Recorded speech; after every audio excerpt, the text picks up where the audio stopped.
Welcome to the Salmon Runs YouTube. Enjoy the video.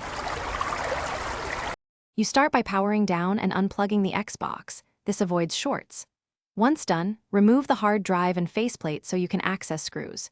Use a Torx T8 and T10 to remove the shell. Keep screws organized because sizes differ. Make sure to work on an anti-static mat and photograph each step. This helps when reassembling. You'll use a small spudger to lift clips, and you'll set up a low-heat soldering iron for the HDMI connections. You'll now access the HDMI board and prepare to remove the damaged port. First, apply flux to pads and use desoldering braid while heating with a 2030W iron to clear solder from the 4 legs and shield tabs. This prevents pad lifting.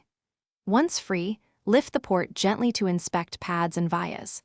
Make sure to clean residue, re-tin the pads, and align the new port. Then solder center pins carefully before securing the outer legs so the port sits flush and solid. You finish by reassembling the console in reverse order, reinstalling shields and screws without over-tightening so threads and clips remain intact. Once assembled, reconnect power and test with a known good HDMI cable and 2 TVs to confirm video and audio. If you see flicker or no signal, make sure the port pins are solid and reflow any suspicious joints. Use a multimeter to check continuity from port pins to board traces. Finally, if